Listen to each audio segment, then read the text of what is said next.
I've had sessions where there's just people crying, different members of the band crying at every session. So you have to kind of be prepared that, maybe that will happen. So maybe tissues or extra microphones. I have to confess, man, I have no tissues in my studio. I would just go get some toilet paper from the studio, That's from the my bathroom, hack.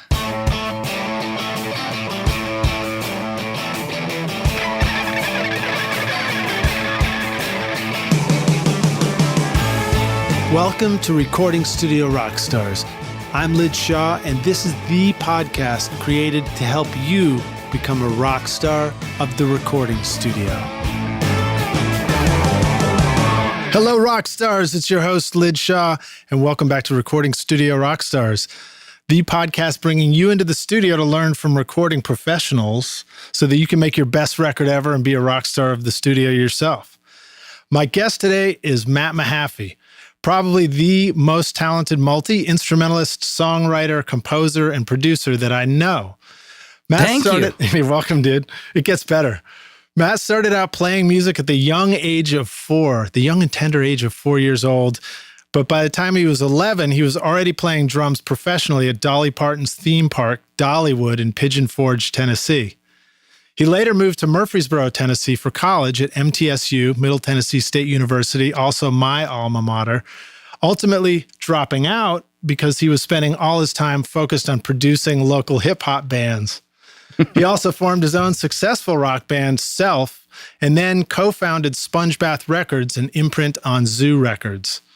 From 1995 on, sElf and Spongebath became a shining beacon of hope for indie bands in Middle Tennessee wanting to shake the stereotype of country music.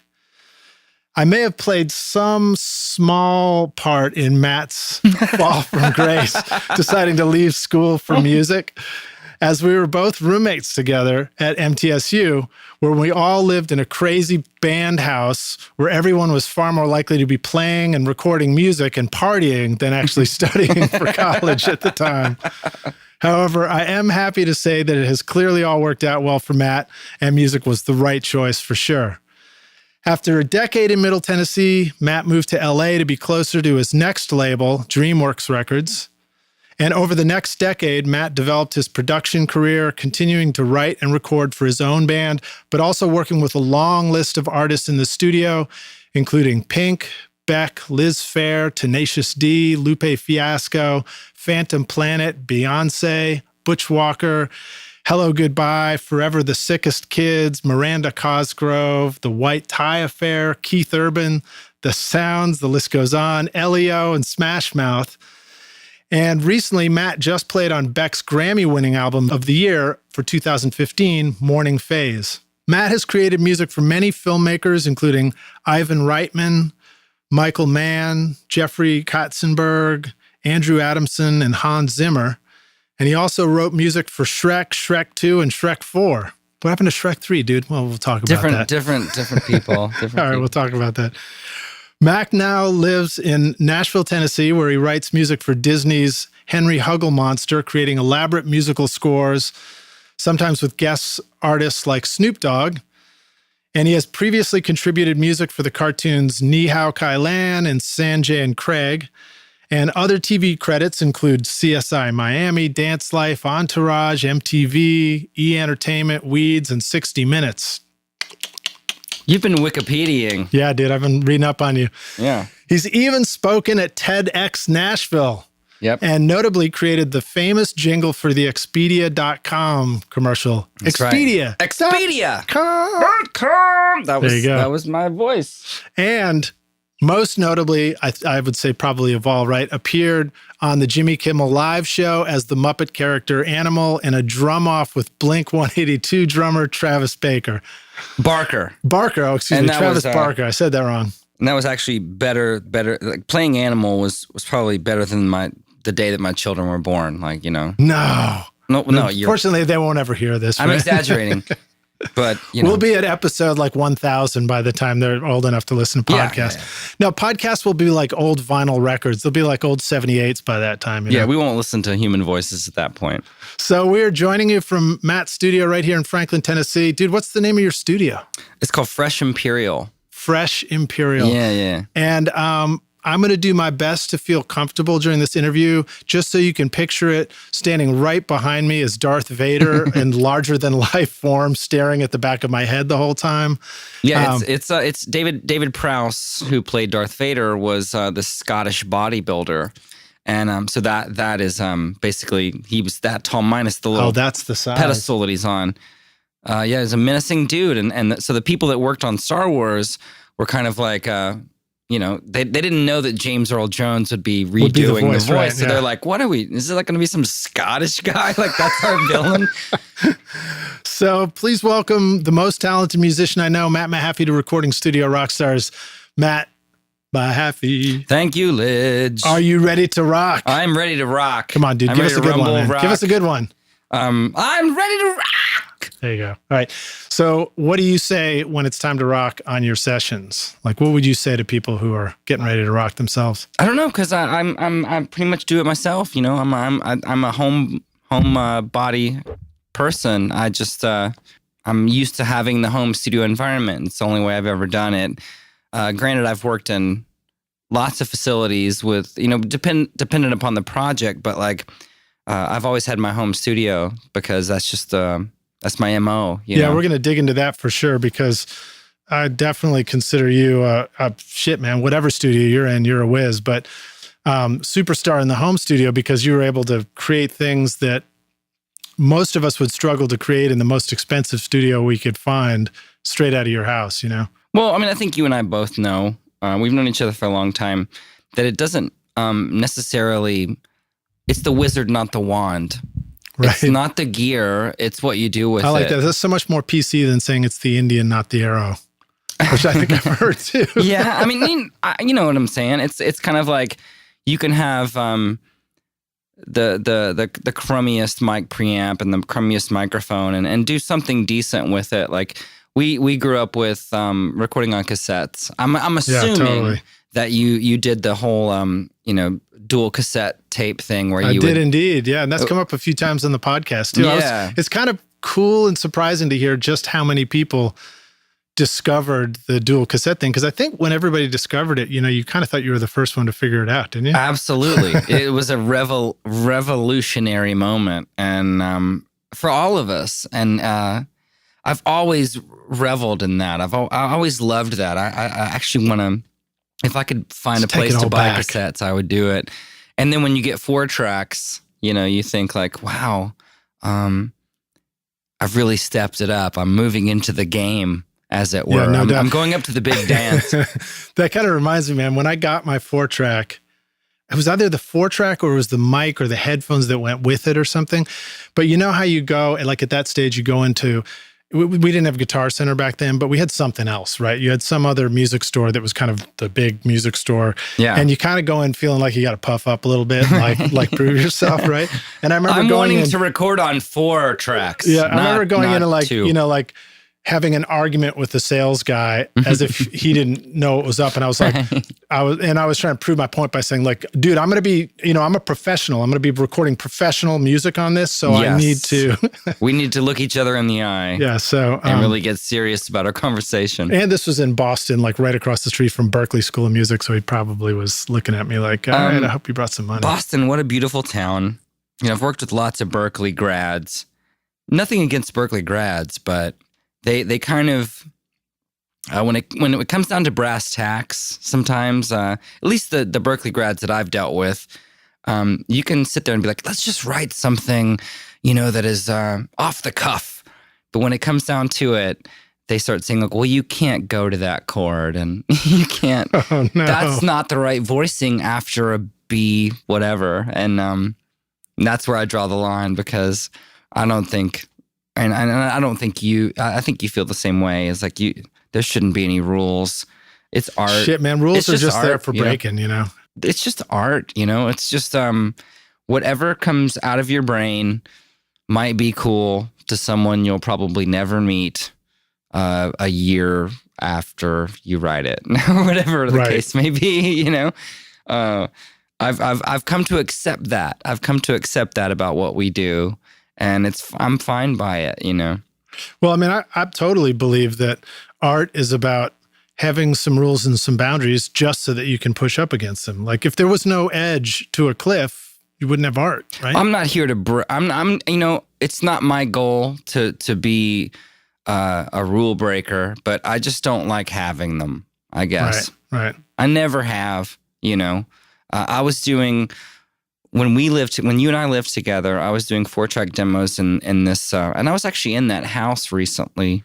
About a year ago. At the farm. No, not the farm. Before that. Our old one? 911 leave. Yeah, 911 leave. So I went up there and I went to where I had my little 4-track studio, and it was just kind of, it was so much bigger in my mind, right, in my mind's eye, and it's very small. Dude, I totally remember that.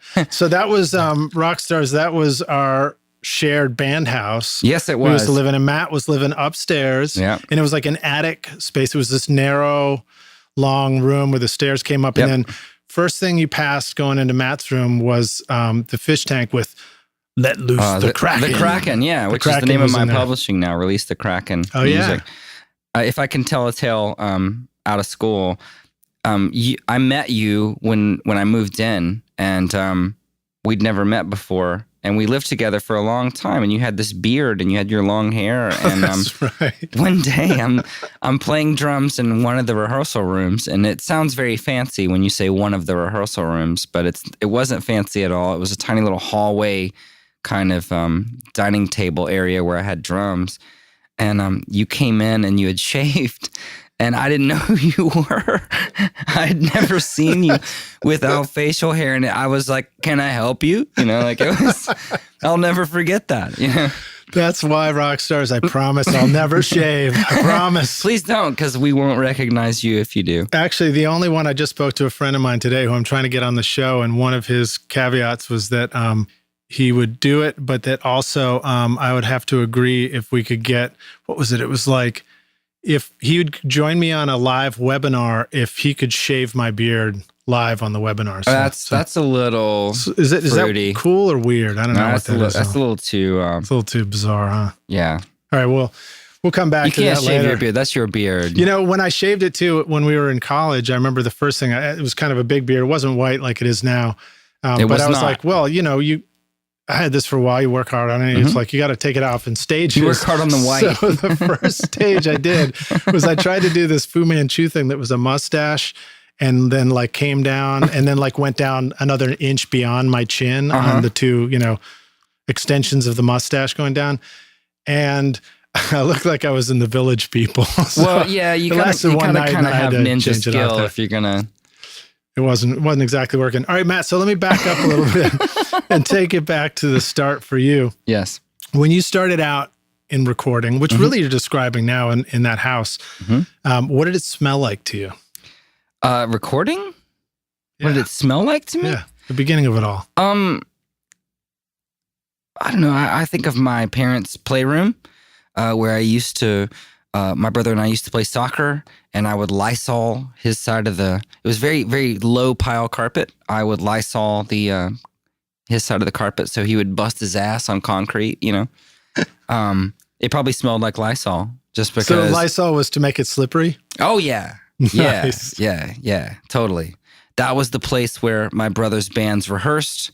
That was the place where. You know, that was the time when Rush was huge and Tad Dickens would come over to play and rehearse with my brother, and he'd set up this huge, you know, octatoms, 5 mounted toms, like giant double bass drum kit.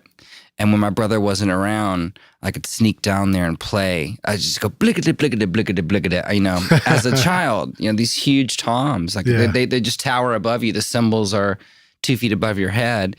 And it was awesome. I think my brother, I saw Tad Dickens last week, and I told him, you know, I would sneak downstairs and I would play your drum kit when you weren't around, when my brother wasn't around. And Mikey caught me one day and basically pushed the drums over on me. And as he was running out of the room, I threw my drumstick, and we had those cheap little, you know, really thin wood doors, and the drumstick just went into the door. And by him pushing, you know, a giant, you know, pearl drum kit over on me, I got in trouble because I damaged the door. No. He wasn't in trouble for pushing like a ton of wood and metal on me. That kind of sounds like stuff that my brother and I would have done. Absolutely. It was like the time where I stole $1 from Nate and I wouldn't give it back to him. He got so pissed off. He chased me up the back stairs of the house and he hurled a percolating coffee pot after me. Mm-hmm. And of course it like opened up and it scattered coffee grinds everywhere. And that back stairs was the brand new carpeted back stairway. So who got in trouble for that, though, is the question. Well, I might have gotten in some trouble for that, too. So I wanted to ask you this, Matt. Am I remembering that a hilarious story that you had something to do with like wheeling Marshall stack across the highway from where you were? Or Seriously? Something like that? Yeah, I thought I remembered that. I wouldn't be surprised. I wouldn't be surprised. I remember my brother getting a Marshall half stack for Christmas, and that was the greatest day of our lives. Yeah. But it was also the worst day of our lives, Got real loud. The phone rings, the house phone at the time, and it's from Michael. You had to run all the way downstairs and be like, Michael. And he would just be soloing and you'd finally get his attention and he'd finally snap out of it and just went back at you. I've wheeled lots of gear out of really gnarly places at gnarly hours, as any working musician does. But come on, share with us a really gnarly gear hauling story from your okay, travels. I'd say the worst, or actually one of the greatest gear hauling stories that I have is I was on tour with Beck Hansen, and we were in San Antonio, Texas, I believe, and he had never played San Antonio, Texas, and we were there solely so the bus driver could sleep, and we were having lunch. We were coming back from New York City where our drummer had left to go to Japan. So they didn't have a drummer. So I was designated the drummer because I am actually a drummer. I was playing guitar with Beck, but they were like, hey, you can play drums. So let's do these little pop-up gigs. So we would show up in Dallas and just say like, hey, let's play the club or whatever. And it would be packed. It was awesome. And here I am playing drums for Beck. I know all the beats. I'm super stoked.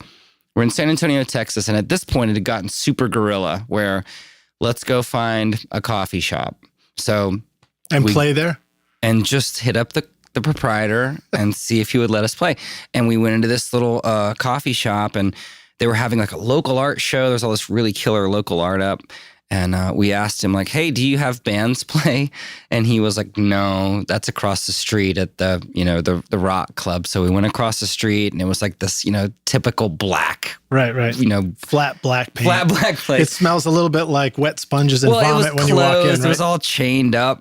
So we came back to the coffee shop. Like, yeah, that place is closed and we're a band and we really like to play. Well, we don't have bands. Well, we'd really like to play. It was myself and Brian LaBarton, the keyboard player, and a couple of the guys. And he was like, well, what's your band? And we're like, well, we're with Beck. And then he instantly snaps into like, well, I can move the pool table. My buddy's got a snare drum. So it became my task to go around and with the club owner in his truck and go to these dudes' houses that are just taking bong rips. Like, what's up, man? Like, you got those mic cables? You got a bass amp still? And by about... Right, because you guys aren't unloading the buses or anything like this. The trucks are halfway to L.A. So it became my task to kind of like, by about 6 o'clock, I had a PA put together with like, guitar cables and had a bass rig and a drum kit and a couple of things. And just by cell phone, people texting, there were just people pressed up against. Just by cell phone messages, getting the word out. The owner being like, Beck's playing my coffee shop. And we were on the front page of the San Antonio Times. And I think the greatest outcome of that was Beck interviewed... Darth Vader? No. Leon he Redbone. Did swordfish trombones. He ended up interviewing Tom Waits and mentioning that story to him. And it was like, that's really cool. Wait, he interviewed Tom Waits on the same trip or just at another time? No, just at a later time. Like Tom Waits had brought up like, yeah, we did these crazy shows. And Beck was like, well, this one time in San Antonio, my guitar player went around and pieced together all this crap. And it was although I wasn't mentioned by name, it was an honor to be like an honorable mention, I guess. That's awesome, man. That sounds fun. And I'm happy to hear that Beck had that kind of attitude about touring and playing. It was very gigs, cool because like for me, that was always the most fun, was that just like, like in the moment, making it up as you go, sleep in the van, sleep in somebody's basement. I don't want to do it now, but at 21, I was more than happy to sleep on a nasty couch in somebody's basement. I remember one time we did a gig and I looked over and there was literally just like shards of broken glass everywhere on the floor right next to me. Had I rolled off this couch, I might have been in trouble. You could decide to do meth or methamphetamine or crack and have the exact same scenario happen to you. It's a tough life, and you have to really want what you're doing and have to know what you're doing and know in your heart that it's something worthwhile, Yeah. So you're reminding me, I don't want to bum rush the mic here, but you're reminding me of a story on the road too. When I was touring with Normus Richard, actually out of St. Louis, and I think we went and played Charleston, West Virginia on this one gig, and it was a crazy club like that, it's getting wild. Everybody's, next thing you know, our one-eyed guitar player pulled me aside out to the back. He's like, "Hey man, these guys are going to get us high. Want to go outside?" And so I was like, "Sure, why not?" Okay. We go out the back door of the club and we're getting into a car. And I was like, "Oh, all right." And so we get into this red Chevy Nova or whatever and just peel out, right? We're supposed to go on in like 15, 20 minutes or something like that. And we're just taking off, leaving the club completely. And they just take off and they leave the city and we're just flying, through these mountain roads. And I'm sitting in the back seat with the guitar player, and I look past him and there's a baby crashed out, sound asleep in a baby seat, just, and the guy and the girl are up front and cranking the music, and it's just like Zeppelin blasting at full volume out of speakers. And then next thing you know, we're like, it's like up and down over these mountain passes. And he's like, hollers at her. He's like, "Roll the window down, roll the goddamn window down." And she rolls it, and he leans over past her, pops open the glove compartment, reaches in, pulls out a gun, pulls out a pistol, and then she leans back in the chair. And as we go over the top of this one pass, there's a sign coming on the right-hand side. And he leans across her and he takes a shot at the sign. Like, this is their routine, their tradition. Are you serious? Yeah. And I was just like, that was one of these holy shit moments where I was like, well. And you didn't even get high. I have to go the opposite. I have to do the opposite of freaking out now. I just have to like let go. It's like you're in a plane and the weather's so bad. You're like, prepare yourself. Prepare yourself. Turbulence. Well, anyway, I'll cut the story off. We made it back story. After, seeing their trailer home and, all the discarded unpaid bills all over the floor. But yeah. So back to some positives, man. Back to some positives. And the baby was fine. We were fine. Everybody was fine. Hopefully they continue to be fine after that. I hope the baby's a productive member of society now. Yes. All right, Matt. So tell us a bit about your studio here. We're sitting in a gorgeous studio that you built that didn't exist before you built it. That's right. I built a studio onto my house. It's kind of Death Star themed in the sense that I stay in the concrete black. Logistics aside, I personally feel that you're comfortable creating in your own space. Whatever you can afford to do, it's really important in your environment, don't you think?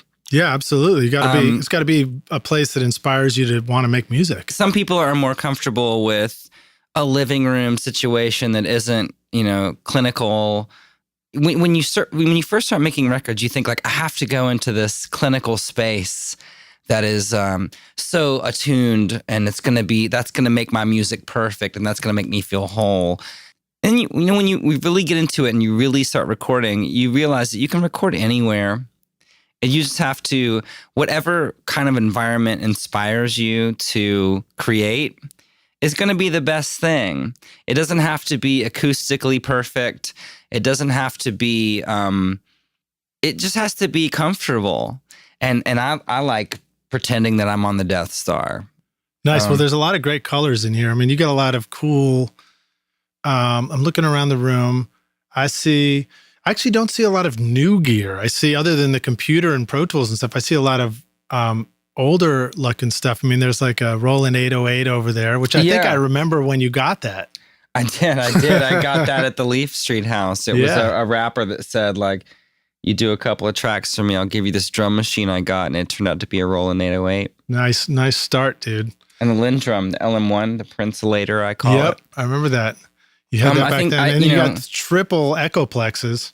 Or yeah, no, I mean space echoes. Excuse me. No, I'm a big fan of the space echoes, and but you know, I don't really have a lot of new gear. I don't really have a need for it, other than the overstayer stuff that I use, the Terzo stuff. Yeah, tell us a little bit about Jeff Terzo, because I know he's an important dude in your Jeff's one of the recording. first people I met when I moved to Los Angeles, and we kind of bonded over the fact that we both had videos premiering on MTV.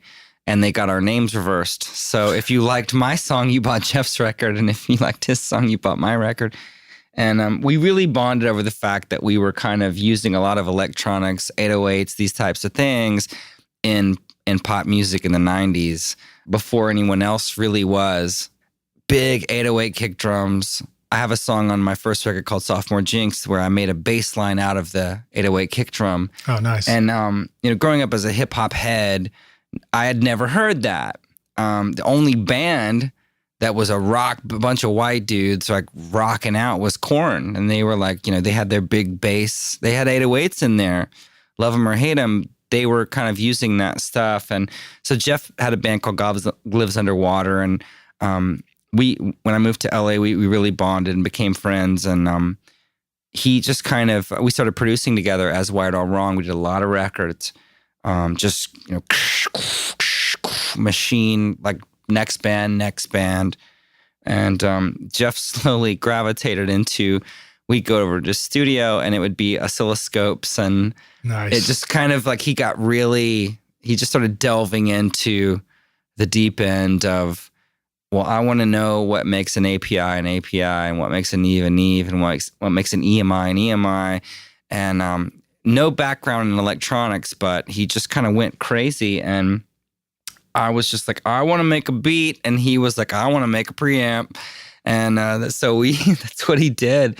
And so I have a lot of his gear now, and it's in a lot of different stages of production. And he's brilliant. And he's the stuff that he's making now is just absolutely mental. And he's doing a lot of everyone's using it. You know, nice. The Overstayer, I know, is sort of a big deal. Overstayer is his company, and it's great. Well, Jeff, this is a shout out to you. I'm going to be knocking on your door, trying to have you on the show. That's right. Well, cool, man. Now let's zip back a little bit more still and talk about. I mean, right now you have this studio. You've been doing this for a long time. You have a collection of great gear.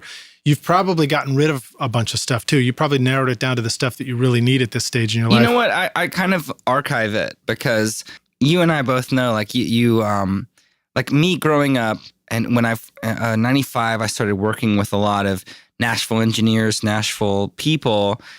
I realized I couldn't get the sound that I wanted in Nashville, so I went to LA. Kind of oddly enough, learned how to craft a song in LA, which is completely the opposite of what should happen when you live in Nashville. Right. But all through those years, you're always running into people that were like, I wish I'd never sold my SPX 90. I wish I'd never sold this or that.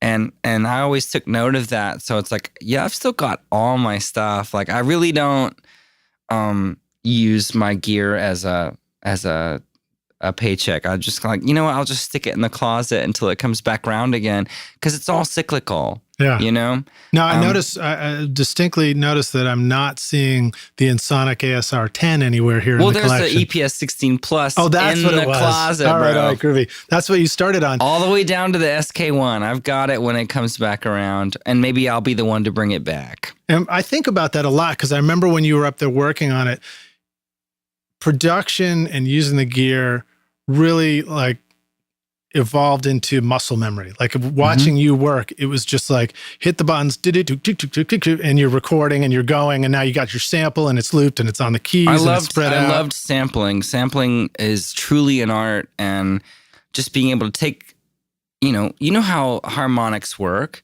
and just being able to take a sound and manipulate it and lay it out upon the keyboard really inspired me to do things. I did a whole record with toy instruments. And the whole rule of the record was to just be able to sample a toy, You can manipulate it any way. The rule of the record was just it had to emanate from the toy. Everything other than the human voice has to come from a toy. You can make up, there's no low end to those things. You can throw it into the sampler and add some low end to it and make a bass out of it. But it all had to kind of like emanate from that. And while I was learning sampling, getting into that, you were making like talk boxes out of Folgers cans, Right. You have to understand, Lidge would come upstairs and be like, I made a talk box out of a Folgers can. And then it was like, ooh, wow, ooh, wow, ooh, ooh, wow. It was like crazy awesome. I still have a tune we did, several tunes where you were like, you would just come up in the middle of the night with this Folgers can with a 1/4-inch jack on the side of it and a tube. And it was amazing. It was really, so funny. Really cool stuff. You're reminding me too. I didn't go on to build the gear that Jeff Terza did, but I did have an oscilloscope in my room downstairs, and we used to. I used to put on Beethoven's Third Symphony, and we'd put the oscilloscope in the dual setting. Where Your we could room watch was all the right crazy beside shit. the unusable kitchen. The full of unusable mutant cave kitchen. crickets. Yeah, that sounds like a Frank Zappa song. It is probably a Zappa lyric. So your record, the toy record is Gizmogetry, right? I'm probably pronouncing it. Gizmogetry, yeah. So Rockstars, I'll include a link to that for sure in the show notes. You've got to check out that record. Trunk Full of Amps. That's the one. That's the one. That's the one people like. All right. So now talk to us though a bit about the way you worked when you had your studio in LA. So your studio was in a house. It was like you had to run down the house to get to the drum kit and stuff. That was a very interesting time because there's a house up in the Hollywood Hills, and the control room was below. It was built into the side of a hill, so the control room was below the house. So therefore, I had to run a snake all the way up these steps, and so the tracking room was this back bedroom, probably a 10 by 10 bedroom, and so I stapled IKEA comforters to the ceiling and kind of soundproofed the room as ghetto as I could. And that whole setup, the tracking room being so far from the control room, really taught me how to engineer because, you have a band in and you have a couple of days of drums, you have a couple of days of bass, and there's no room to keep it all set up. And I am one of those dudes that likes to track things individually. I like to put down guide tracks. I like to know what I'm going to hear. And as a producer, I like to know where I'm going to take it and be able to control those things. Yeah. And given that situation, I really didn't have a choice, So basically being able to, having to rather put mics on the kit, run all the way downstairs, make sure everything's plugged in properly, everything works, and everything sounds good like you want it to sound. If it doesn't, you have to run all the way up steps, run across the house, back in there. And I got it down to a science, man. Dude, got it. When you sit down and you cross your fingers and you pull everything up and you're like, everything sounds like I want it to sound. I've learned mic placement. I've learned everything because I don't want to run. I don't literally want to have to run all the way across this house. And it really taught me how to do things, set up quick, make sure it works, break it down, do the next instrument, break it down, So, how do you learn that? How did you learn how to get recording of yourself playing drums so that you'd have everything you want? Is it possible to just kind of think your way through it? Or did you just have to record yourself playing drums a lot of times, set it up, tear it down enough times until you finally knew it? It's when you think, if you've ever seen Jiro Dreams of Sushi. I just watched it. He's like, you have to do the same thing every day. And it's shojin or whatever he calls it. Where you are happy to do the same thing every day. And that's what engineering is you have to be comfortable and happy about doing what you're doing. And that's where I am in life. I compose, I write 5.5 minutes of music a day. Nice. I compose 5.5 music. I average 5.5 minutes of music a day for the cartoons that I score. And I'm always happy to come into the studio. I'm always happy to fire up the coffee maker, get my coffee, come in, and stare at these sappy characters or whatever I'm working on, and just go through it, you know? Sometimes it's really hard. Sometimes you really don't feel like writing happy music or sad music, but it's just the way it is. And that's the same with engineering. Well, so rock stars, when you think about 5.5 minutes of music, we're not talking about picking up your acoustic guitar and strumming C, G, and D for 5.5 minutes.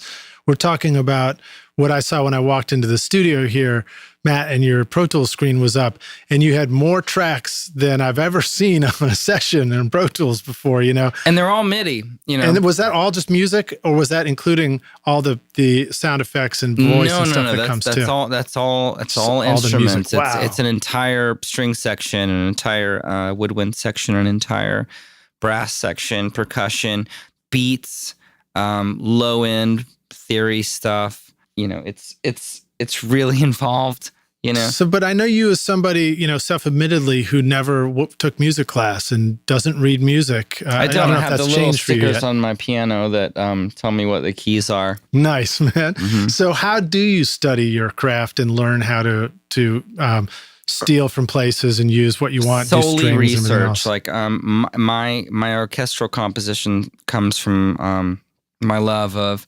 composers, you know, not like the old school ones, but just from like really lame stuff, watching, and it's not that it's lame. Composers for film, right? Film, music composers. Right? Watching Disney movies.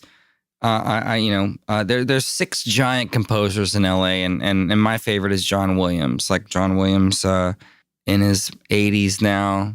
Wow. But has done some of my favorite stuff. And just watching Indiana Jones, watching Star Wars, watching Harry Potter over and over and over and over, they're so deep, his scores. And so having all these sounds at my fingertips, I don't know what I'm doing, but I want it to sound like a John Williams score for a, you know, preschool cartoon, which is very ambitious and crazy. It's absolutely crazy, but whatever my job is, I'm going to do the best that I can at it. And that's, you know, it's relationships. Like if you please the people that are giving you a job, then you're pleasing yourself, and you will, and they will follow you. Like, I mean, this I'm scoring a cartoon right now that's not out yet, and it's a crew that I worked with on a past cartoon that were like, this guy's amazing. He puts 110% into it. And that's what you have to do, especially now. You know, if you want to be a musician and you want to have, if you want to be a professional musician and make a living at what, you know, your craft is, you have to do it every day, all the time. And that's what I do. I'm proud to say that. And I have to put this out there too, that it seems reasonable that if you're going to do something every day, you've got to love it. And the only way you're going to put that 110% in is if you're doing something that your heart's really in, right? If you're trying to do, Absolutely. If you're like trying to do what you think maybe you should be doing and follow, you know, I mean, you must have gone through that. Tell us about that experience. No, absolutely. No, you just kind of have to follow your own path.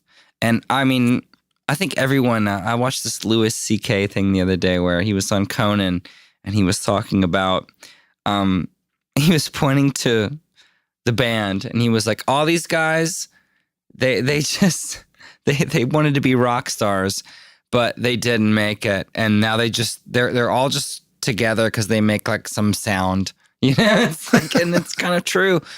Everyone starts out wanting to be a rock star, and you can still be a rock star in any capacity. There are so many people in this business, and you and I have met probably the greatest people on earth being in this business that are not Lady Gaga or Katy Perry or even Bob Dylan.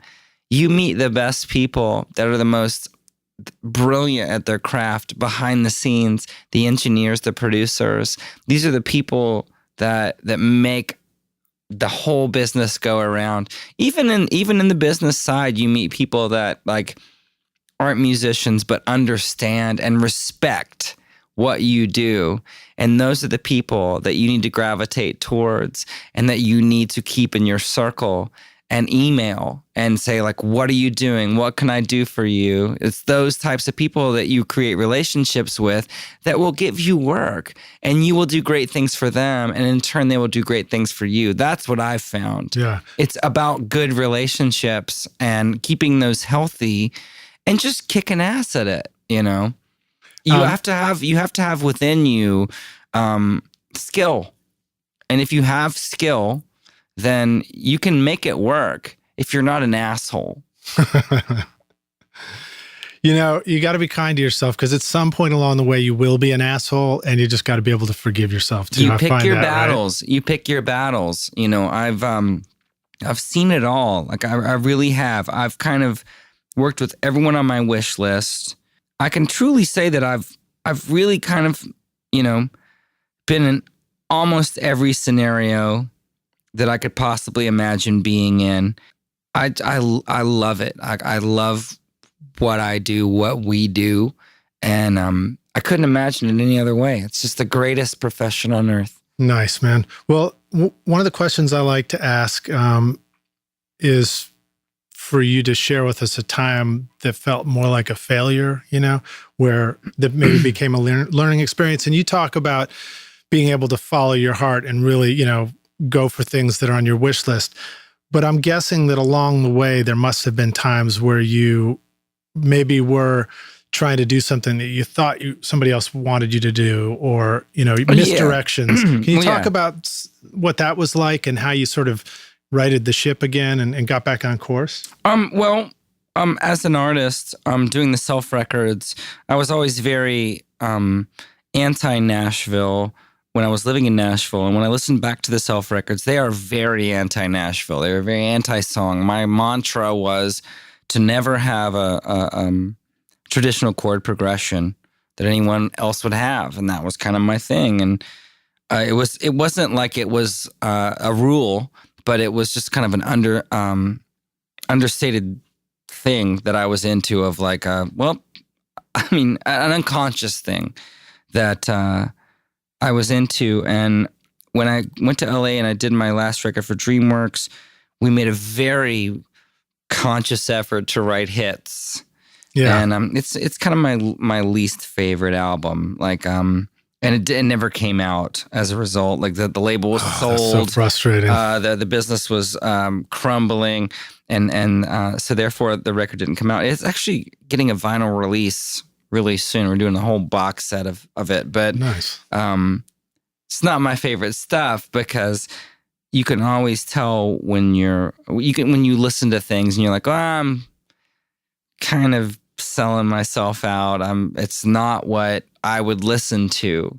And I think when you find yourself making music that you wouldn't even listen to yourself, that's kind of a sign, you know. Yeah, even Megan talked about that on one of the recent episodes. He was just talking about, you know, if you're listening to records that you've done and you can't listen through it, then chances are other people can't listen through it. What's the point? Or hopefully the converse. If you can listen through it over and over again, then other people hopefully will be able to. You have to take commerce for commerce's sake. When you know, you'll see a crummy commercial. Not a crummy commercial, maybe an awesome Nike commercial where you're like, that was a dope-ass Nike commercial. It could have been directed by one of the great movie directors, you know? Right. They just do it to make some money, or be like, I'll be kind of, they want me to do this Nike commercial. I've got a Saturday. I'll get paid $1 million. I'll go do it. You know, it's like those are those things. Yeah. It might not be what you necessarily would do normally if you were sitting around and be like, I want to be creative today and make art, but it's a huge paycheck. I do that all the time. Right. But that was, you know, this particular record was the first time. And when you say disappointment, was the first time that I was like, well, I want to keep my record deal. I want to be able to tour the world. I want to do these things, and it didn't happen. So it was a disappointment to them. It was a disappointment to my creative self. And it didn't have the result that everybody wished for in the first place. Right. No one benefited. Right. And the decks were stacked against us anyway, because the label was folding. So it was like, we could have written probably the greatest record on the planet, and it wouldn't have seen the light of day. So but that was a good label. I don't mean to diss them. They were great. Why are you still here after that? Why am I still here? I moved into animation, man. I moved into television. I moved into film. And the beauty of that is, I love producing bands. I love making records. The record is my favorite thing. It's like having a brand new baby. But I moved into film and television scoring because I could. I realized that I could actually do it, having no training, having no schooling, that I was very good at it. And it's beautiful because you get paid very well to do it. As record budgets were dwindling into nothing, I realized, well, you know what? I can do this stuff, and they pay me very well. And then it airs in 150 countries, and you get, there's cartoons that I haven't worked on in 10, 12 years, 16 years now that I still get paid for. It's wild. Future money for you and your family. Yeah. And it's a huge deal. It's a system that works. And it's a system that works, at least for the time being. I don't know. It's just mailbox future money that for the time being works. And that's a huge thing because you're not guaranteed anything when you make records. And I don't mean to diss your audience. No, I think everybody knows the struggles. I love making records. And at this point, I'm very thankful to be able to be like, you know what? If I believe in an artist, let's make some music. I don't care if you have money or not. Well, let's jump to that for just a sec. And also, I forgot to ask you for an inspirational quote. I always like to ask you to share an inspirational quote as we kick this off. That's a terrible question to ask right now. Anything by Ira Glass. Like, that dude is he's my hero. Yeah, we've had a great quote from him on the show where he talks about how the body of work is how you have to be creative every day. You have your taste is all the way there initially, or not all the way there, but it's advanced at first, and it takes a long time in a body of work to sort of build up your skill set to match your existing taste. Exactly. That's the one. So I would pilfer that. All right, let's pilfer. That's my quote. Consider it pilfered. Yeah. All right, so you got nothing for us from Darth? From Darth Vader? Yeah. No, I wish you had like a, beer dispensing light bright on him or something, or an ATM. All right, well, so now how about, Matt, let's talk a little bit about producing other bands. When you start with a band and you are recording them, this kind of goes back to you're talking about building songs one track at a time and stuff. What do you start with? How do you know that you're putting down the right beginning of a song so that when you finish building this house, it looks right? That's the good analogy. Just the house. You have to have a proper foundation. It's all about rhythm. Because I'm a drummer, and so therefore I'm very rhythmic producer. So beats. You start with drums. You start with whatever emanates rhythm. That's your foundation.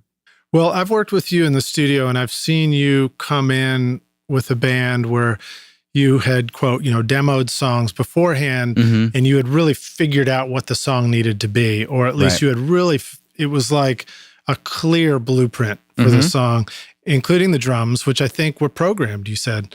Yeah, usually, but you have to understand, like, the drums for Nirvana's Nevermind were programmed initially. I've got something somewhere where it's just, it's Nevermind with a drum machine. Really? Yeah.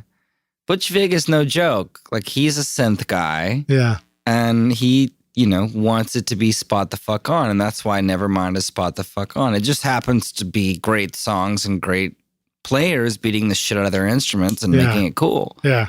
There is always going to be an underlying spine of brilliance that's not the band, and I would never call myself brilliant, but I would always like to be that spine that holds it together, that threads it together. You're like the chiropractor. I'm the chiropractor of cartoons and rock and roll. Nice, man. Well, so now I remember another thing. You had these songs were sort of laid out, and then we were tracking the music, drums. bass, maybe guitars. I can't remember all the things we did. But the drums, your approach to it was like, let's get that fill. And you were so quick, and it was like you were so confident, and you knew when you had what you needed, and you didn't waste a moment of time going after stuff that you didn't need, which I thought was really great. Well, working digitally, and I mean, I've worked in all formats at this point, minus the wax spool.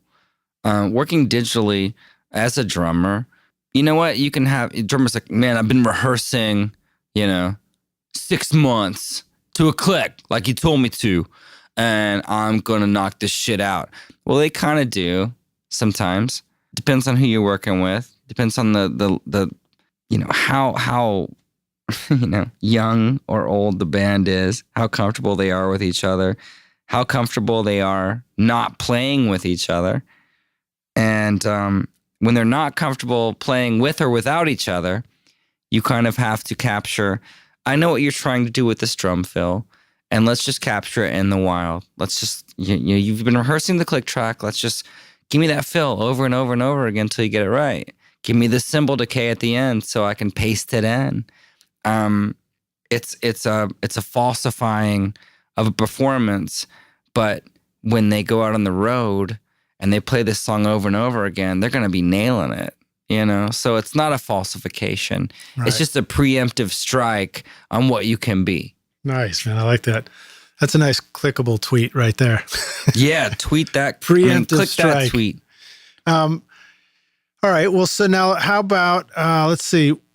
I asked you that one. Tell us more about getting, recording killer drums. I mean, you're talking about the performance.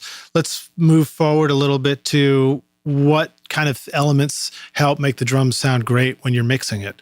What are some basic things that people maybe that you meet first need to learn about? About performance or engine? Just about recording drums and mixing it and, making, maybe give us like 2 or 3 different sound styles for kinds of drum recording. You have a lot of purists that are like, I use 4 mics on the kit and I use the Glenn Johns technique and that's all you need. And that is true for certain styles of music. For more modern styles of production, there's a lot more that's required than a Glenn Johns technique. And, I don't want to sound like a douchebag and say that I put like 1 million mics up, but I do put a lot of mics up and I'll use them or not use them. It's just, I think it's just better safe than sorry kind of thing. And you never know what's going to work and what's not. And I like having that variety. It's just like cooking, it's like, well, we might like a little paprika. We might like a little onion. We might like a little, hot sauce. You want to be able to have those at the ready. And when the drummer leaves, if you don't have it, then you don't have it. And sometimes when you're making a record, the band will come back and be like, we want this to sound like Elvis Costello's Brutal Youth. Well, we didn't discuss that beforehand. This is a new thing that you're bringing to the table. Thank God I have, this room mic, or thank God I had this, small diaphragm condenser on the snare that I will now bring into the mix. Whatever, you know what I mean? It's like better safe than sorry. You never know what's going to happen. You can't use it in the mix if you didn't record it. Exactly. If you just have like 4 mics and the drums and we want this to sound symphonic, there's no reverb that's really going to give you the proper thing unless you're going to pipe drums back into the room with a PA system and do a lot of extra work that they're probably not paying you for if they're asking you that question. That's a good point. All right, so let's talk about your drum kit in the other room. It's mic'd up now. Yep. Tell us a little bit about the way you've got it mic'd up or the way that you might mic it up on a recording that you're doing. Very simple. I've got, dynamic inside my kick drum. I've got the sub kick outside of the kick drum. I've got close mics on everything. I'm into actually medium diaphragm condensers on the toms for some reason. I'm getting a lot of definition out of them. Nice. I've got a stereo ribbon, the RCA 88. Yeah, the RC88. AEA-88 or whatever. AEA. That's one. AEA-88, yeah. Okay. The AEA-88. And I think I saw that you had a pair of cloud lifters on that too. Yeah, just to kind of because, give a little boost. I don't really have a lot of high gain preamps. I have Neve and API and Overstayer and Longevin. Well, what are we using on our mics now? As far as preamps? Yeah, what are we using for our voices this evening? We're doing Neve 1081s. Oh, very nice, very nice. We're plugging some of Lidge's. These are the Mic Tech PM9s. Yes. That I always use, but unfortunately, Rockstar's, my recording rig had a nasty buzz in it when I got here. And yeah, so we're doing some 1080. We're doing some $4,500 preamps on Lidge's dynamic mics tonight. Sweet. All right, groovy. And then I saw that you had some room mics, but they were kind of on the other side of your gobos out there with the drums too, I've right? got some old school, actually 80s black 414 EBs with the C12 capsules in them. I like those as room mics right now. Sometimes I'll use 87s. Sometimes I'll use the stereo AEA. And then I have this, the way my room is configured, I have this little kind of sound lock that serves as kind of a reverb chamber if you do the doors right. And I'll put like my little MS-47 or sometimes I'll do a U87 in that, just for a mono room mic for choruses and things. Always case specific. My space works out for what I do right now. All right, cool. I'm going to jump forward to the cartoon stuff that you're working with now. Tell us about your method of writing for cartoons. I remember once I was over here and you showed me this like storyboard sketch stuff with cartoonists' voices. It wasn't even like the real voices. Right. And you just had to create a brilliant, a whole orchestral thing around it. There's Talk a a lot little of bit about that psychology process. involved. You never know what you're going to get. Currently, I'm doing these interstitial pieces, which are about a minute long, and they're kind of commercials for this cartoon that's about to launch. Like, so you're watching it, your children are watching a cartoon, and this little 1 minute piece will come on and be like, who are these people? What is going on? But you have to score it, and you have to make it very appealing. And they have all this temp music in. So when I get the file, I get the video file that I can score to, and then I get like the dialogue file, which is basically a stereo track with all this temp music in it. And so when you're trying to like kind of get the gags and get the bits that are supposed to be funny and kind of keep the beats going the way they want, they think that they are doing you a favor by here's the pace that we want, but you can't mute it. It's kind of like, I want to get the dialogue and I want to hit the beats that the dialogue is doing, but you can't escape this track. So you try filtering it with plugins and cutting, oh my goodness. And so it's kind of a pain in the ass. That is just one example of working to picture, period. Honestly, I would love to score a live action piece with human beings, because when I listen to anything from a rom-com, even to a space epic, it just seems like such a breeze compared to doing cartoons, because these characters go from extreme elation to utter despair in the amount of 2 seconds. And you have to musically make that work for the story. And, I grew up on Bugs Bunny and Roadrunner, and it just sounded like a bunch of badasses in a room in Hollywood just going, and that's what I want to do. I remember being a child listening to those cartoons and being like, I have no idea how the human brain, it's like when you look at like a rocket ship that goes to space, you're like, I have no idea how the human brain can come up with that. When I was a kid, I saw that stuff. It didn't even register that it was just like some language. Exactly. And it wasn't until many years later. And I think that like you want to learn that language, and I want to learn that language. And now that I work in cartoons, it's like I want to speak that language to a new generation. Is anybody doing that? Is anybody doing it with live orchestration like that still? Well, Family Guy, they have a lot of money. I think that guy does live orchestration. Nice. So the rest of us kind of have to, piece together sample libraries over decades and make it work. And honestly, I think samples, digital has come a long way. The stuff that I do, I can make it sound like a bunch of dudes playing in a room, the way that I want it to sound. Like where I can listen, I can push my little space bar and listen back and be like, that sounds like a room full of dudes, and that's an amazing thing. Yeah. Well, I mean, it would probably be a very different experience if you were in a room full of people. You might be the greatest thing ever, and then some days you might be like, God, these guys are such a bunch of assholes. Right? No. I have no problem with people on the clock and union players. I just I've dealt with them.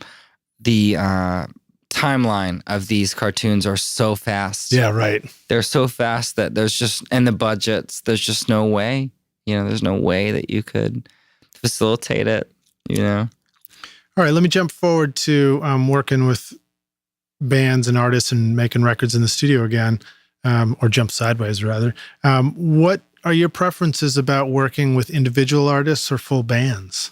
What do you have to say about that difference? Well, I do a lot of writing with artists, and I enjoy that because I get to kind of they get to be my muse, or I get to be their muse, and I get to, I do a lot of writing, and I get to just be like, well, I think this would sound best underneath whatever you're thinking. So it's really creative. It is for me, because I get to, I don't know, I guess I'm kind of a greedy, you know what I mean? I want to ask you about, well, actually, I wanted to go back to when you were talking about being creative in the studio. Mm-hmm. And I wanted to ask you to describe that difference between the times where you are going to add something to a song and first you hear the part in your head and go and make it, versus the times where you're just dicking around on an instrument hoping that something will happen. Are you talking about having a band in your midst or an artist in your midst? Either way. You mean by yourself or having the artist right there watching you do this? Of course, if it's just me, I'm dicking around all the time. But if you're doing a writing session, or if you have an artist or a band, you kind of better have something in your head. I tend to try to not put my stink on things, but at the same time, I still put my stink on things. It's kind of like if you see a need, fill a need kind of thing. Right. And if you're hearing it, just do it. Because it's probably the right thing, and it's probably good to take a chance, because at that point, it's amazing what can be accomplished when no one cares who gets the credit. You know what I mean? Right. It's like a fortune cookie. If you're comfortable with someone, if you're comfortable with who you're working with, then you can throw ideas out there. And if they suck, they fall away and make way for something better. But if they're really good, they can move it forward. And no one throws an idea into the pot thinking that it's going to decimate what you're working on. Everyone throws ideas into the pot thinking that it's going to better the process. Right. There's a lot of psychology involved in that, of just having the guts to step up and be like, I think we should do this, but also knowing that you might fail and that you might be shot down. So you got to have a trusting relationship. And being cool with that. It's a process, it's with any job. It's just like being a sous chef for Thomas Keller. You have to kind of have the balls to step up and say something that you think might be cool, but at the same time, wiser birds might go around the corner, Nice. I like that. Never heard that before. So, it's that idea that, you put your ass out there and you put your idea out there, but you have to learn how to let go of it really quickly too. When it's time Absolutely. to throw that idea away, you can't be precious about it, right? Watch any documentary about making a film or making a record, and you'll realize that, there's been bands that I've worked with where like there'll be this song that I'm like, this song is the one that makes me want to work with this band. This is the jam. And then it doesn't even make the record. This happens the same with film. Like you watch any documentary about The Godfather or anything, and they'll be like, this one scene out of this book is what made me think like I'm the person to do this film. And it did, it got cut. It's on the floor. And that's a weird feeling. It's happened to me 1,000 times. Or like that one song that was kind of a weirdo track on there ended up being the coolest one of all. That too. You kind of have to, it's an organic process and you have to just kind of let it ride. But if you're producing, you also have to make sure, because it's going to fall on your shoulders if it doesn't succeed. So you have to be very aware of what songs you pick, what instruments you pick, what snare drums, what microphones. It's a huge amount of stress if you let it be that. But I think it's more guttural. Like if you go with like, hey, the drums sound great, the bass sounds great, you have to provide the vibe. You have to provide the situation. And if it's a comfortable situation, I remember hearing the Melvins made a record where they told the engineer, like, let's use the vocal mic on the kick drum and let's use the kick drum mic on the vocals. Let's do this record where we just use every wrong thing that you're supposed to do. That just doesn't translate to the listener. It's funny and it's punk rock and that's great. But you have to understand that what we do, the thousands of decisions that we make are just transparent. They don't even, the listener doesn't even understand. I can't tell you, like I go to my daughter's school and they have these like wine and cheese events and they'll be like, what do you do? I'll be like, well, I score cartoons. I write music for cartoons. And they'll say like, I didn't even realize cartoons had music. You're like, that's because I'm doing my job well. Well, or I don't know. The thing that I want to say to them is like, well, try watching one without music. Yeah, right. And it's a completely lame experience. It always baffles me, Well, the music is the emotion, right? The music, it does everything. Like you can, I don't want to generalize it and I don't want to discount the people that write cartoons, the dialogue, but good writers write good story. And it's our job as musicians to make that work. But you have to understand it's a massive amount of work. It's wall-to-wall music.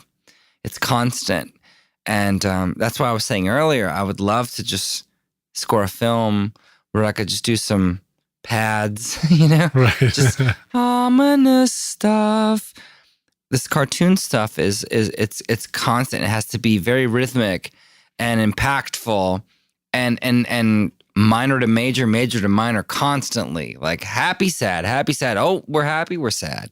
It's a really, really amazing amount of work. Yeah, well, the clip you were showing me earlier went from like orchestral flourishes to all of a sudden it was action music and we're chasing something, rolling down the hill. Yeah, yeah. But so now, Matt, also one of the things that allows you to be able to write like this and do this music yourself is, as you described, samples, right? It's having these sample libraries of sounds at your fingertips that you can create orchestral stuff. Yeah. And I'm sure sometimes you go to the drum set and you mic up things and do them yourself, but probably more and more you're using samples. So my question is, how in the world do you keep your sample stuff organized?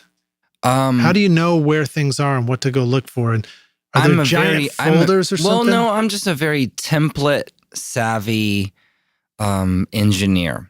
I have templates for everything. If it's an orchestral thing, I have a template for it. If it's a live thing, I have a template that shoots out to all my microphones in the tracking room. If it's a trailer for a film, then I have a completely different, set of plugins and templates are your friend. I have all these different templates that amplify the microphones in different rooms. So that is hugely helpful in time saving because no one wants to show up and work on something where you're engineering. Like engineering should be something that is like, you don't want to see the coal shoveling you want it to just be transparent. And if you have good gear that you trust and that is well maintained, you can do that. You can designate it to do things that are just, that's what it does, and it does not interfere with anything that we're trying to do today. Yeah, engineering is something that almost should feel like it's been done already. It should be transparent. It should not be a part of your session. If someone wants to, you know what, I just did this vocal, but I'd like to do some percussion now on this mic. It should be easily locatable within a template, and with digital, that there's no excuse for you not having that ready to do. Any microphone that you have up in your tracking room should be easily locatable, and it should be ready to be patched to a compressor or some sort of plug-in that you would need for whatever the hell is supposed to happen. I guess I would say that the excuse for not having it yet is because you haven't done that kind of session enough times to know what your template should be. True, but I working alone, I'm a bit of a psychopath when it comes to that stuff, and I'm very preparatory. So if I know that I have a certain type of band coming in, I know that I want to have a couple of levels of prep of, they might not like this kick drum. I better tune up these other kick drums to make sure that, I'm going to have the kick drum they like. You know what I mean? It's a courtesy. I've never looked at anything musical as fuck it. I'm just going to put, you know what? They're only paying me this, so I'm only going to do this amount of work. I've never looked at it that way. I've always given 110%. And I can die a happy man or a very poor man, knowing that I always gave it everything that I could, regardless of what the budget is. Nice. I feel that way about this podcast sometimes. I enjoy giving it everything I can. Absolutely. It's a great thing that you're doing. It's really, honestly, it's really nice to be able to talk about these things because it's a very elusive thing that most people don't understand. Music to people now is just a file. You can spend $10,000, making a file, and it just gets passed around, and people have the masters. It's not like a cassette tape where you would throw a recorder in front of your television because you liked a song, and then you would go buy the record. People don't understand that to record a good vocal, it's a $15,000 signal chain for an engineer. It's a huge purchase price that used to be taken for granted because the engineers were paid, the producers were paid, the artists were paid, the labels were paid, and now only the labels get paid.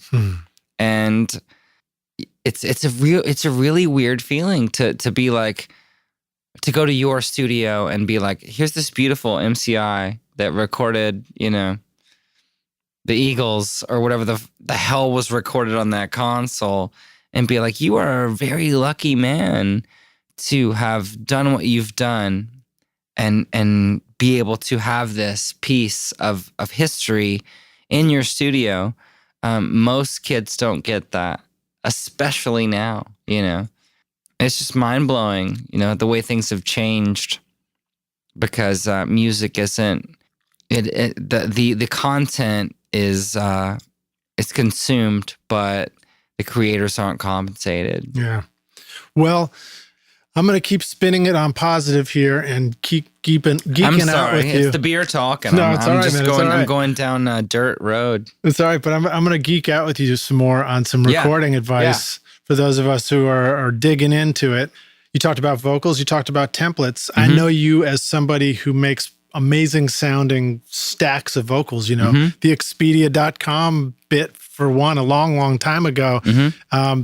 The Red Rooster one you did for the school newspaper. Blue Ribbon Rooster. Yeah, Blue Ribbon Rooster. Blue Ribbon Rooster, bi-weekly publication. Yeah. Well, talk to us, give us some tips, some advice, some cool studio secrets about stacking vocals and getting a really big lush thing. Well, I think the whole Freddie Mercury template was 3. You do 3 per harmony. And 3 what? 3 of them. You stack them 3 times. Okay. Like that was Freddie Mercury's thing. So each note if there's 3 notes in a if you have a 3-part chord, harmony, you do 9. Right. Okay? So 3 per harmony. I go a little crazier on that. Like the Beatles, they doubled vocals. The Beach Boys, they doubled vocals. When I do my stuff, okay, it's interesting because I'll do 8. I'll do 8 because the way that it gets down to panning and EQing those 8. So I'll do 8 per harmony. I did a record with Jeff Turzo called Wired All Wrong. We did a record called Break Out the Battle Tapes where he did all the music and I just was like the vocalist. So therefore that was my kind of little paddock of production. And I went insane with it. So I got into doing 8 of each harmony because I liked the way that I was able to pan things. I don't know. I just think it doesn't necessarily work. If you talk to Jack Joseph Puig, he will abide by the Freddie Mercury theory of like 3 is enough. That's all you need. So it's case specific.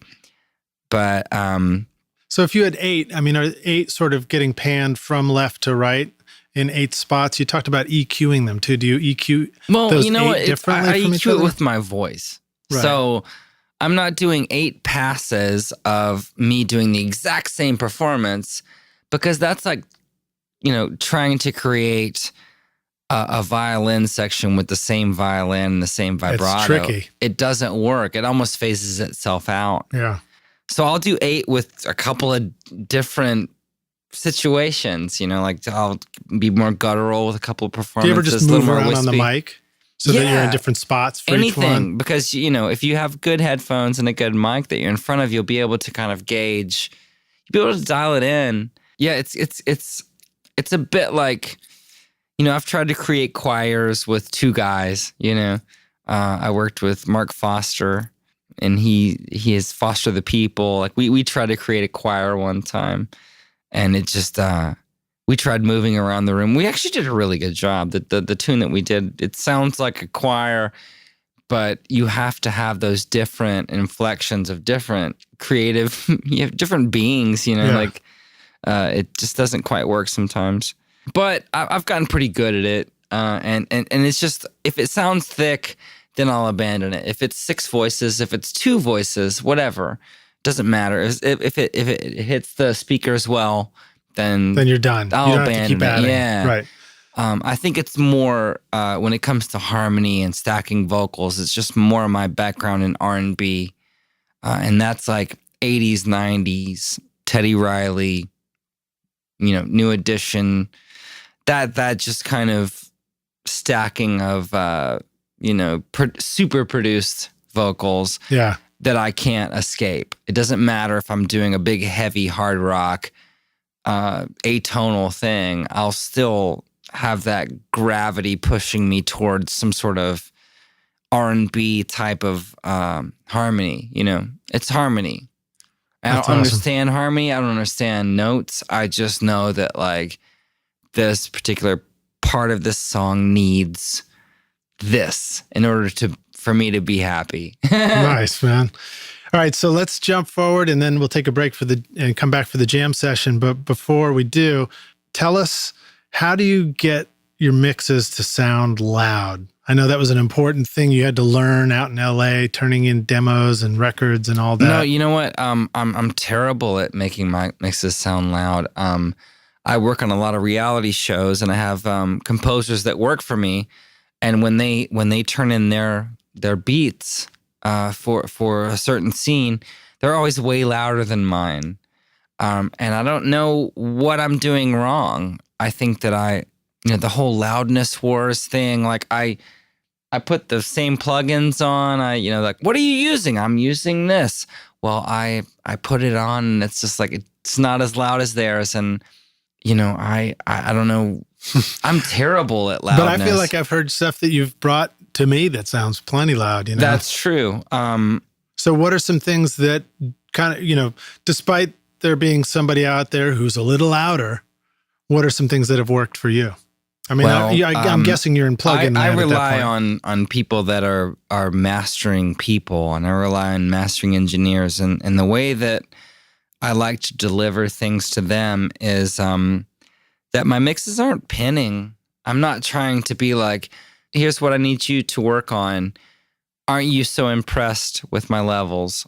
Generally, the stuff that I send is it's just barely above half mast.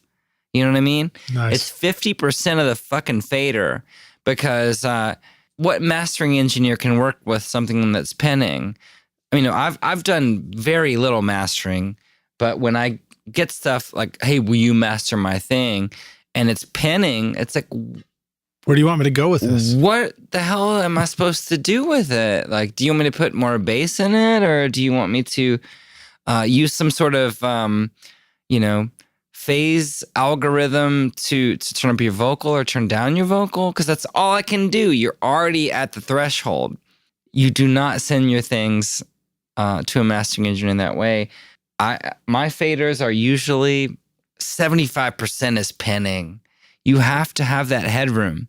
It's extremely important. So I guess that's why most of my stuff is a lot, that's why I have a problem with loudness. Because that's proper. That's the way it's supposed to be. Back in the analog days, that's the way we did it. It wasn't pinning.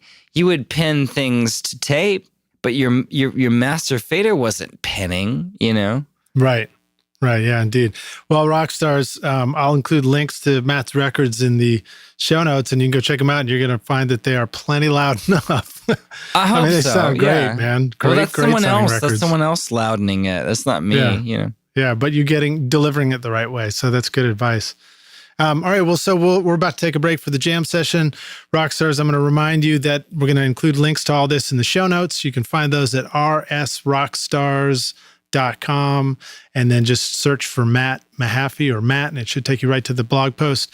And additionally, if you are interested and enjoyed the music that you hear in the podcast, that's from my record, Skadoosh. You can go check that out, which I just released at skadooshmusic.com, and that's SKADOOSH. And apostrophe. I'm sorry, apostrophe. exclamation point. Yeah, but not in the URL. Not in the URL. All right.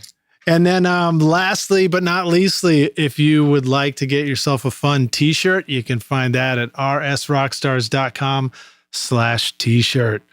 All right, we'll see you guys. See my levels there, dude? Yeah, there's some solid levels, dude. They're half-mast. Half-mast is where it's at.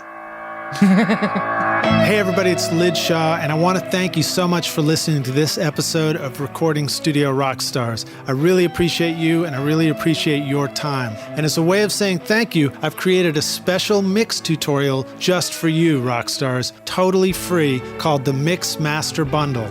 With it, you get over 2 hours of detailed videos watching over my shoulder as I mix a song in my studio. Plus, I give you the free ebook that explains how I recorded the tracks, and you get downloadable multi-tracks so that you can practice your mixes, including the Pro Tools session file, using nothing but stock plugins in Pro Tools, all of which you would find in any other DAW, whether you're on Logic or Studio One or Reaper. Maybe you're struggling with trying to improve your mix technique, or maybe you just simply don't have access to multi-track files or can't record a full drum set in your studio. I wanted to give you a chance to create your own mixes from full drum kit, bass, and guitars recorded in my studio. The song is called American Winter, and it's off my instrumental record, Skadoosh, and it's all available for you totally free right now. All you need to do to get it is text Mix Master Bundle to 33444, and I'll send it directly to your email. Again, that's Mix Master Bundle with no space to 33444, or you can go directly to mixmasterbundle.com, enter your email, and I'll send all the files directly to you. Thanks so much, Rockstars. We'll see you guys in the jam session. Cheers.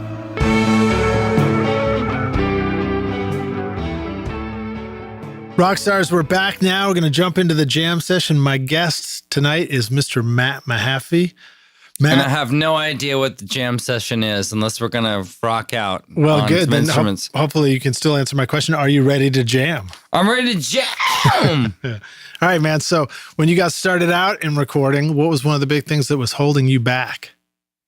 Lack of knowledge, lack of engineering. Didn't Other stop than, you other from, than that, performance was there. right. So how'd you solve it? Better microphone preamplification. I think microphone preamplification is almost more important than the microphone itself. Wow. You know, I have to agree with you a little bit because I remember the experiences I had when I first heard Neve mic pre's, and I would take a 57 and listen through it, and I was like, wow, 57 sounds great. And I almost didn't realize it before, you know? Exactly. If you grew up with a 4-track, I mean, no dissing Tascam or Fostex, but those mic pre's were really brutal. It sounded better if you distorted them. Well, that's why you ended up with Ween. That's why Ween became Ween. Is because that's the only thing they were good at was distortion. You know, there was no recording something clean. And I have decade of 4-track tapes, and you know, when you dig through those things and you pull those mixes up, you're like, wow, I actually got a clean sound with one of those preamps. It's kind of amazing. I couldn't tell you what the mic is. You know, it's just more about like a good preamp that can handle the microphone. I think the preamp is more important than the microphone most of the time. You know, it's funny because back then I can hardly remember what mics we had as choices, and we had SM57s. We had nothing. 58s. We probably had nothing more than any shithole club would have, right. You know, 57s, 58s, you know. But like affordable condensers, I can't think of what they were back then. Not for another 5 years to 10 years. My first medium diaphragm condenser that changed my life was the Audio-Technica AT4050. Right.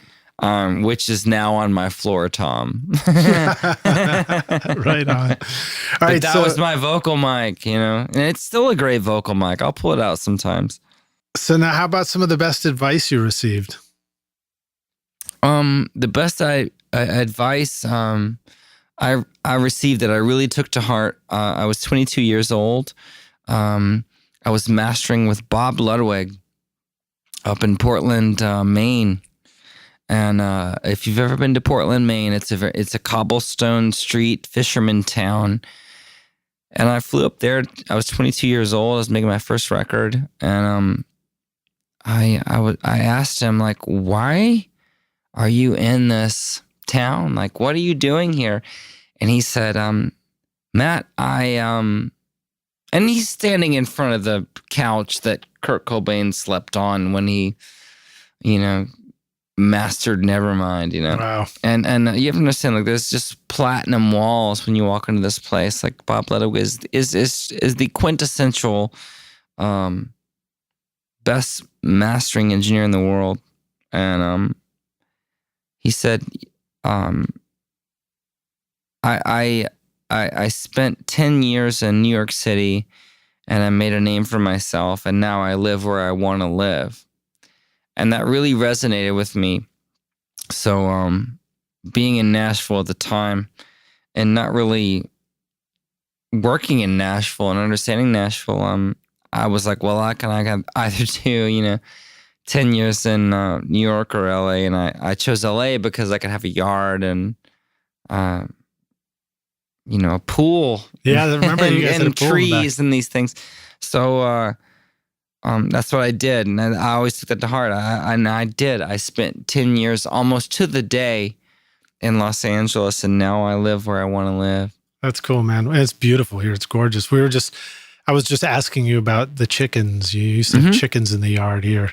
Not many studios where you can have chickens in your yard, right? True. But there's also a lot of predatory situations, which is why I don't have chickens anymore. Oh man, sounds like the music business. All right, so now how about sharing with us a recording tip, hack, or secret sauce, something that the rock stars could use in their studio today on their session.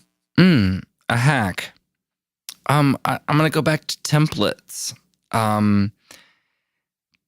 Preparatory. It's just kind of like, it's just prep. That's gonna save you time. Having plugins that you think are going to benefit whatever music you're making, or having whatever analog gear in line is going to be the best hack that you can do. It's just preparation. It's just human nature. You should do these things. You should plan ahead, and that's going to be the best hack that you can do. Is just be prepared for whatever type of music you're about to record. Because you have no idea. There's a lot of psychology involved. There's a lot of egos involved, and you have to. I mean, I've had sessions where there's just people crying. Different members of the band crying at every session. So you have to kind of be prepared that maybe that will happen. So maybe tissues or extra microphones. I have to confess, man, I have no tissues in my studio. I would just go get some toilet paper from the studio, That's from the my bathroom. hack. That's a my good hack. hack. All right. Well, I'm taking that one away myself.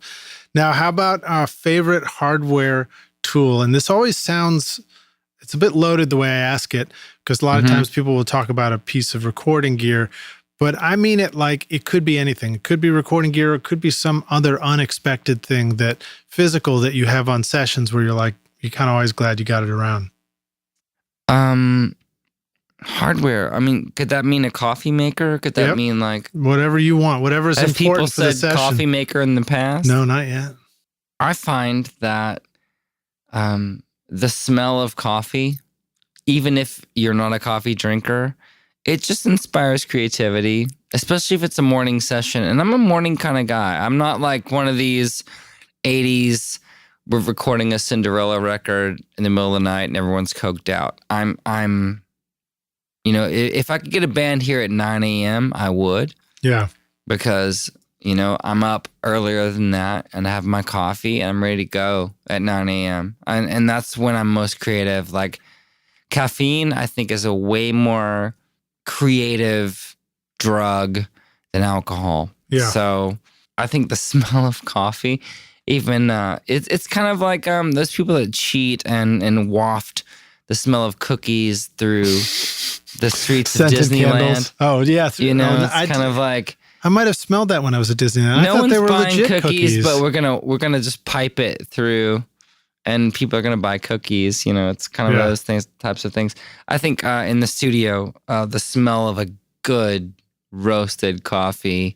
So I'll take it a step further. Extremely creative. I'll take it a step further too, and suggest that there have been many times where I'm like, we should make some coffee, and you make it, and my body's telling me like, dude, you don't really need to drink another cup right now, but just smelling it is enough. That's so my I'm point. with you on that. That's my point.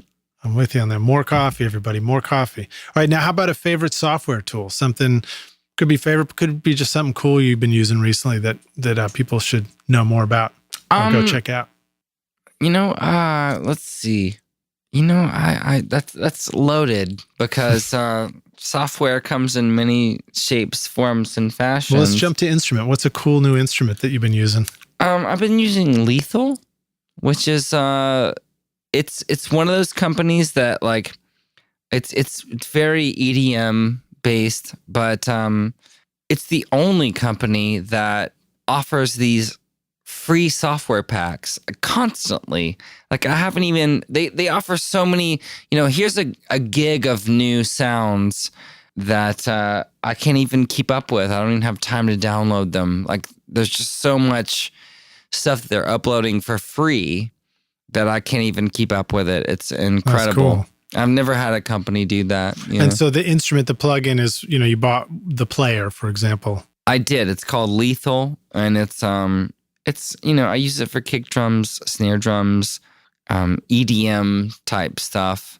But they just keep these giant software packs that like my daughter's on the iPad and she'll pay $3 for an app and then be like, oh, well, if you give us $99, you can have all the songs.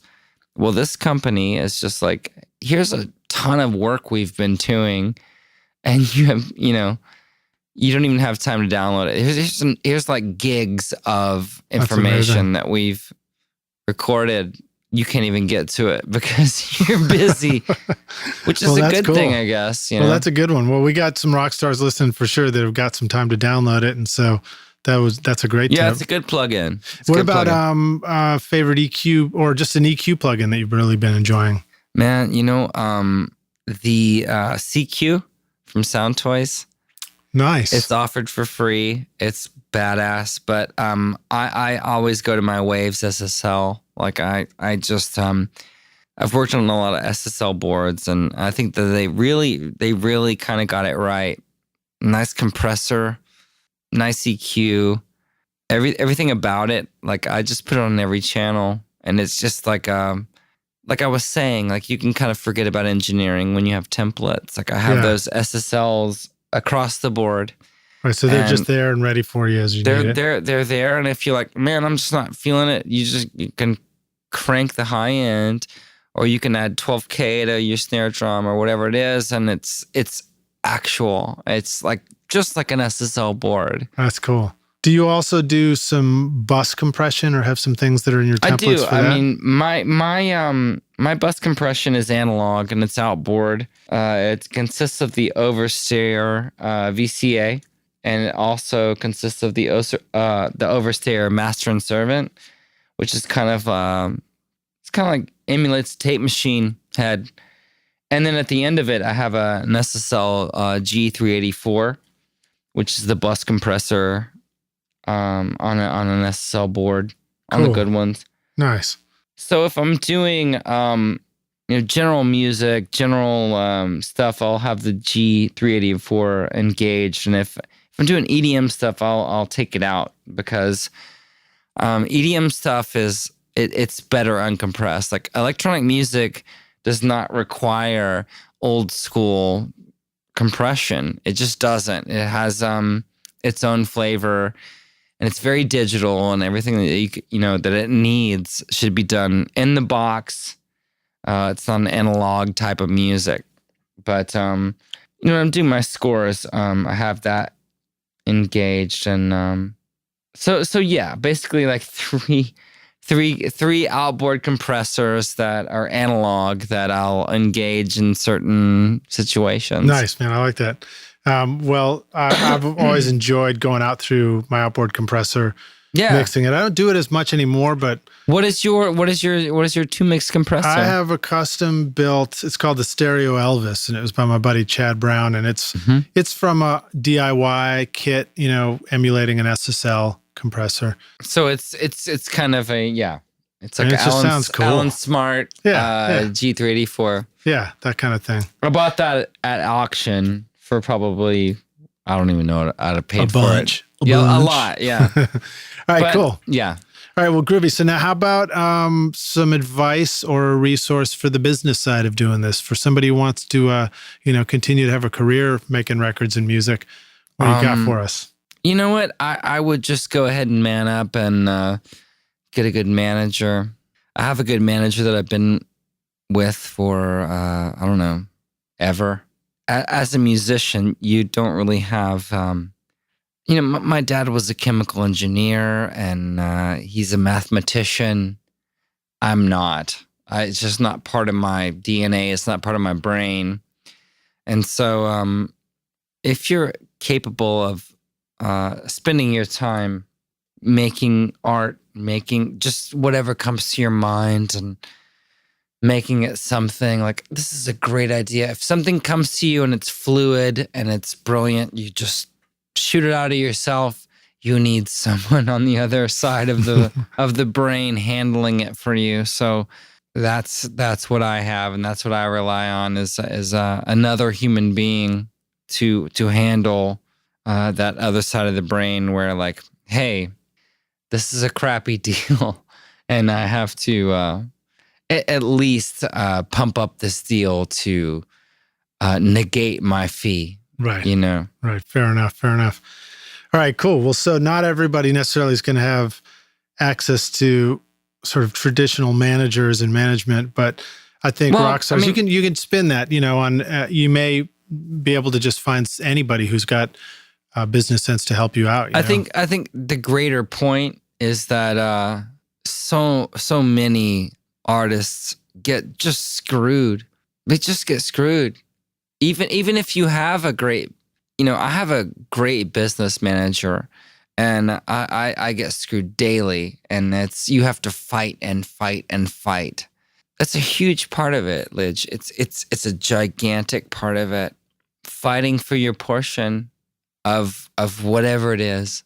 Whatever the pie is, you have to really, really have someone fighting for you. Yeah, and if you can't fight for yourself, you really need someone to do it for you. Well, that's good advice, man. Well, now how about... It's great advice. It is great advice. This is great advice. How about giving it a spin to the organizational side of kind of doing stuff? What tools or tips do you have as far as keeping all your studio and your shit and your stuff inside your computer, any of that organized, even your calendar, Okay, I would say be a fan of Gordon Ramsay. Tell us more about Gordon Ramsay. He's a British chef, and he's a hard ass. He's known in America for being like a total dickhead. But I love Gordon Ramsay. I love Hell's Kitchen. I love MasterChef. I love Hotel Hell. All the shows that this dude has, because he's just a stickler for perfection. And if I always think like, okay, if there were a recording show where a Gordon Ramsay-esque person came into my studio and started judging me on like, your caps on TV, you need to replace your caps. You gotta, what the fuck? There's not even patch cables to your compressors, I always think about that. I am not a good chef. I'm not but it's the same thing. Cooking and recording, art, period. It's all ingredients. It's all the same thing. And that's why I like Gordon Ramsay. It's like, I think that he's just, he's like a dickhead Bob Ross.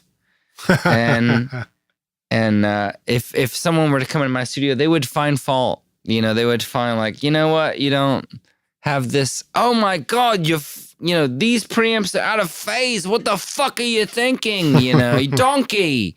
That's hilarious. It's like... was that a little Shrek sneaking in there? No. He calls people donkeys. Oh, okay, all right, never mind. All right, well, so let me jump on. I got a last couple of questions here. And this one is... They're both hypothetical. So this one is, imagine you were starting all over. You didn't have all your studio and everything, or you were giving advice to somebody else who was starting all over. That's what we're really doing. And you needed a simple setup, something really simple to start making music with. You needed to find people to make music with, and then you needed to just pay your bills and survive. What advice would you have for that, or what would you do?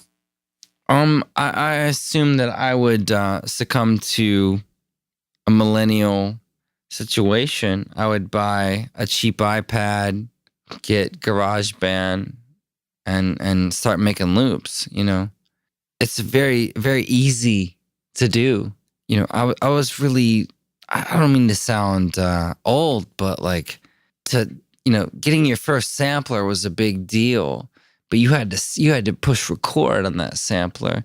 It didn't come with a billion preset loops. No, one. It was one sample at a time you were working with, just about, I think. Exactly. Maybe a couple, but... And you had a finite amount of sampling time, I remember growing up and having kids that would they were techies, and they were able to modify like a Casio SK1 and be like, hey man, I took the sampling time from 1 second to 8 seconds. And they were badass. Like they were just like, wow, that dude's going to be the best of all of us. It's so funny. I do remember that, the teensy bit of time that you had available, and it was all about, it was like packing the band van, just trying to fit some samples in that. You had to make the best of it. All right. So what about finding people to to record and make music with? Where would you start? I don't think that's a problem. I think everyone fancies themselves some sort of musician, you know? That's a shitty question. All right, fair enough, man. I like it. Shoot it down. What about making ends meet? You know, if you had to pay your bills, what did you do in the beginning to pay your bills? I mean, you know what? I'm really lucky that I'm able to pay my bills. I've done my time, you know. I'm looking around the room now, and I have every piece of gear that I need to make music. You know, I'm a dad, and so the idea of providing for my children is constant. I'm happy that I'm able to do that. Yeah. You know, at this point. All right, man. So here's the last question. This one's hypothetical too. We're going to take the Wayback Studio machine, and we're going to go back, and we're going to meet young Matt with his 2 cassette decks. And you're going to tap yourself on the shoulder. You turn around and it's like, young Matt, Ratatouille style. Here's the one bit of advice. One thing you need to know to be a rock star of the studio one day. What would you tell yourself?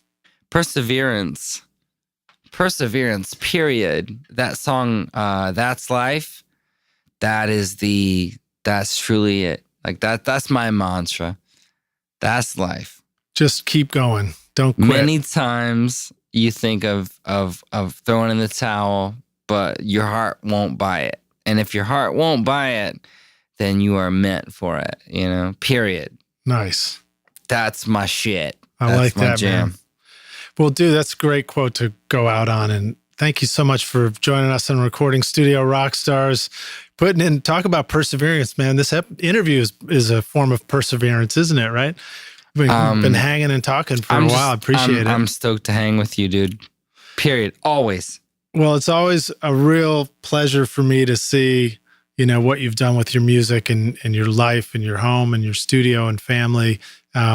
You know, I was there when we were just, you know, trying to figure out what throwing sausages against the window. Yeah. Yeah, there was that story. There was. I didn't want to bring that up, but you know, I've had a couple of beers. It's all right. It's all right. Rockstars. I'll tell it quick. So I played lacrosse when I was in high school, and then I still had my lacrosse stick in this house, right? And somehow my mom sent me down like a giant sausage, you know, one of these like holiday gift things. I think it was my dad. Oh, maybe your dad sent it in? Yeah, my dad's a big, now I feel really bad about it because I think I brought that sausage to a dastardly end. Yeah. We didn't eat it. Let's just say that. I was, we were out front. We would stand out front of our house doing goofy shit. Let's not even right? talk about it. No, like, I can't even finish cut this out. No. Fuck this. Terrible idea. All right, rock stars, thanks so much. We will see you guys in the next episode, Matt. We'll see you around the studio, dude. Word. Peace. Thanks so much for listening to Recording Studio Rockstars. If you enjoyed the show and want to help make it better, please leave a rating and review on iTunes to help reach more people. You can click directly over to iTunes or go to recordingstudiorockstars.com/review for an easy explanation. And if you want more free content, all you have to do is text RS Rockstars to 33444. Again, that's RS Rockstars to 33444, and I'll keep you in the loop with articles, videos, and podcast updates. And I'll let you know about any upcoming giveaway offers, all totally free. Thanks for listening. I'm Lid Shaw, and this is Recording Studio Rockstars. Now, go make great music.